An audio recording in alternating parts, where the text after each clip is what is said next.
mais poderosa do que todos os exércitos do mundo, é uma ideia cuja hora tenha chegado.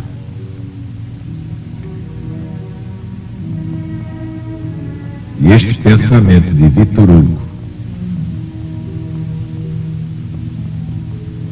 se aplica perfeitamente ao novo mandamento do Cristo de Deus. Amai-vos como eu vos amei. Ninguém tem maior amor do que este, dar a vida pelos seus amigos.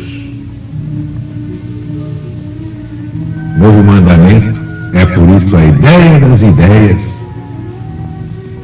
a ideia máxima, a última palavra deste fim de ciclo. É o caminho natural da realização da maior profecia do Redentor da humanidade. Haverá um só rebanho para um só pastor. E o pastor do rebanho único, evidentemente, é Jesus, o Cristo, que nos deu seu novo mandamento. Sem este novo mandamento, não há política, não há ciência, não há filosofia, não há religião, nem Bíblia, nem Evangelho, nem Apocalipse. Quem não sabe Apocalipse já não sabe Evangelho. E o novo mandamento lançado no Evangelho triunfa no Apocalipse. E o Apocalipse é o Evangelho moderno. Mas agora Jesus está voltando. E é por isso que levamos a todo o Brasil e a todo mundo pelas ondas hertzianas o Apocalipse de Jesus segundo São João. O último livro da Bíblia Sagrada. O livro das profecias finais.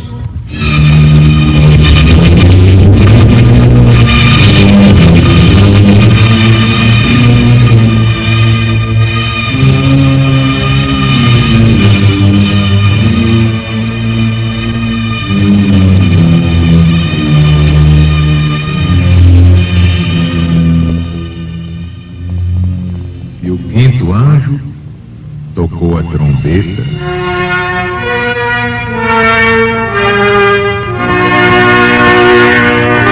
Uma estrela caiu do céu na terra e lhe foi dada a chave do poço do abismo. E ela abriu o poço do abismo e subiu o fumo do poço como o fumo de uma grande fornalha. E se escureceu o sol e o ar com o fumo do poço. Do fundo do poço saíram gafanhotos para a terra e lhes foi dado o poder, como tem poder os escorpiões, e lhes foi mandado que não fizessem dano à erva da terra, nem a verdura alguma, nem a árvore alguma, mas somente aos homens que não têm o sinal de Deus nas suas testas.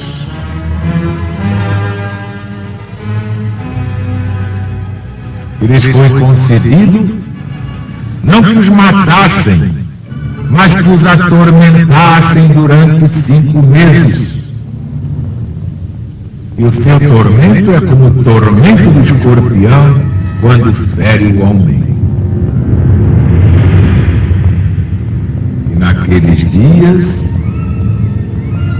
os homens buscarão a morte e não acharão a morte. Eles desejarão morrer e a morte fugirá deles. E as figuras dos gafanhotos eram parecidas aos cavalos aparelhados para a batalha. Sobre as suas cabeças tinham coroas semelhantes a ouro,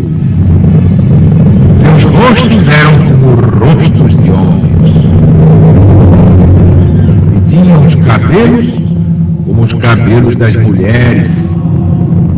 Seus dentes eram como os dentes dos leões. E vestiam couraças como couraças de ferro. E o estrondo das suas asas era como o estrondo de carros de muitos cavalos que correm ao combate. E tinham caudas semelhantes a dos escorpiões, e havia aguilhões nas suas caudas. Seu poder se estendia a fazerem mal aos homens durante 5 meses.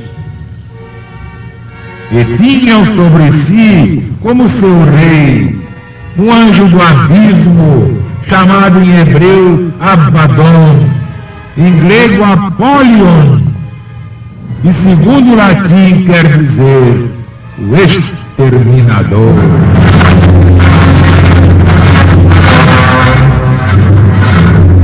O primeiro ai já passou,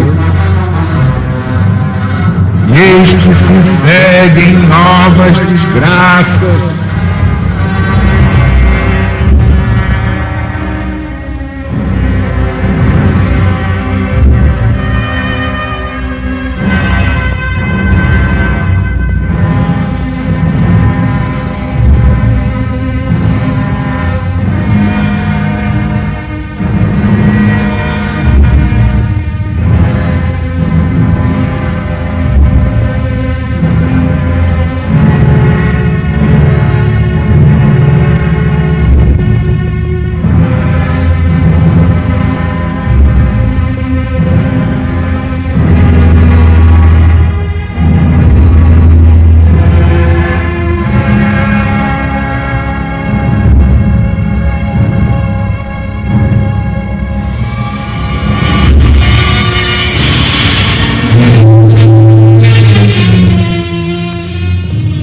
E uma estrela caiu do céu.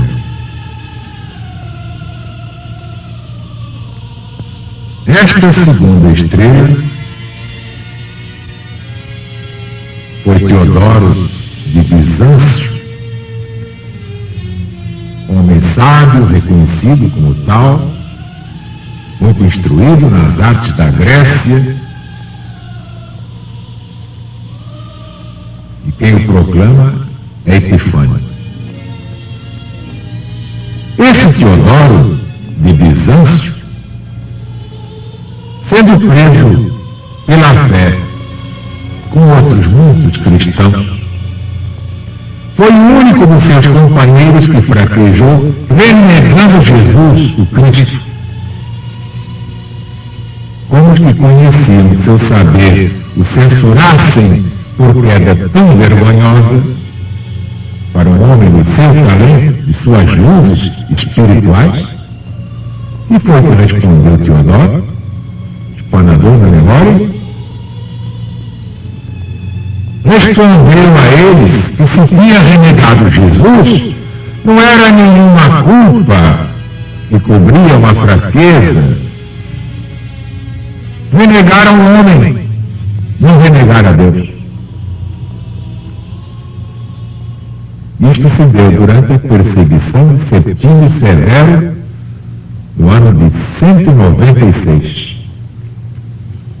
Foi Teodoro de Bizâncio o primeiro heresiarca conhecido entre os cristãos não judeus e renovou o erro capital da impiedade judaica, impiedade que consistiu em não reconhecer Jesus como aquele Messias, como aquele Cristo de Deus prometido desde Moisés, no Velho Testamento. Então esta segunda estrela foi Teodoro de Bizâncio. E depois? E nas outras voltas cíclicas,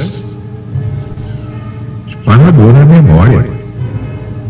Nós vamos lá. E do fundo do poço saíram gafanhotos. A praga de gafanhotos que saíram do fundo do poço para se espalharem sobre a terra são os ímpios que, segundo o erro de Teodoro de Bizâncio, atacaram uns depois dos outros o próprio Cristo de Deus. Veja quem tem olhos de ver. Gafanhotos místicos, a quem falta vocação religiosa, ou apostólica, ou espiritual, bem como dos gafanhotos naturais, não se conhece a geração. Por quê? Porque se formam da podridão da terra. Gafanhotos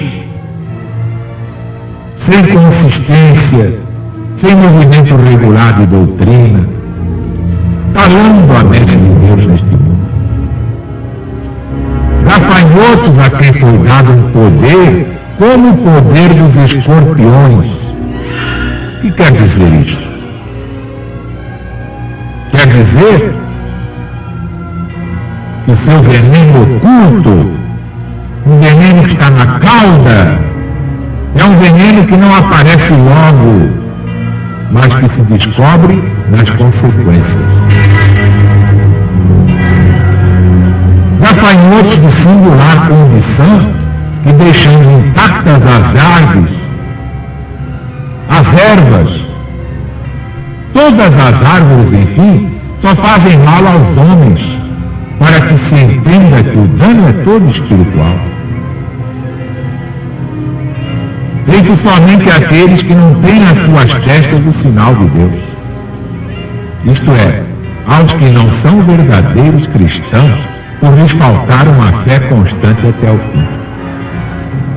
Gafanhotos, finalmente, que tem por seu rei o anjo do abismo chamado exterminador.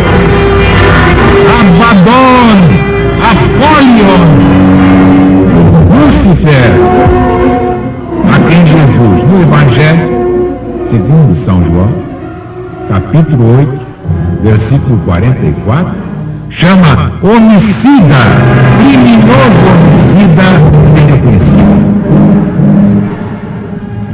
É Satanás como símbolo da inveja criminosa. A inveja come essa gente pior que câncer.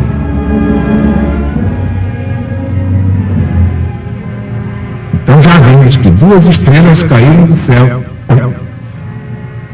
E nas outras voltas cíclicas do Apocalipse, outras estrelas cairão. Estão caindo.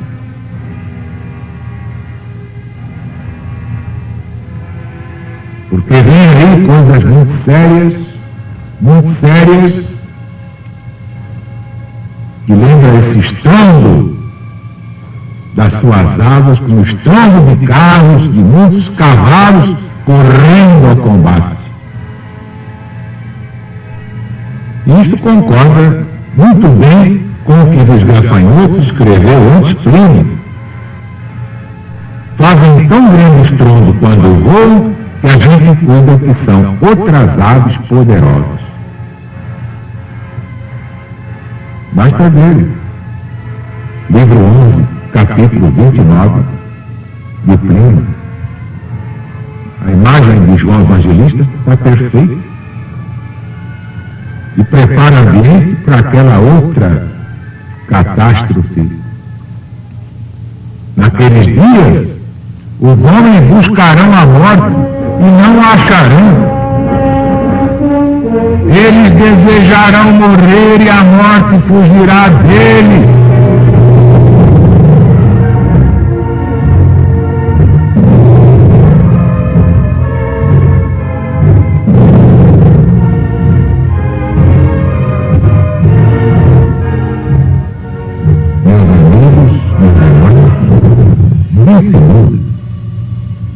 Quem não souber o Apocalipse estará fora da vida, fora da realidade das coisas. Quem não sabe o Apocalipse já não pode mais dizer que está no Evangelho. Por quem não sabe? O Evangelho moderno é exatamente este. Apocalipse. A revelação que Deus confiou ao Cristo e a toda a humanidade através de João, o discípulo amado.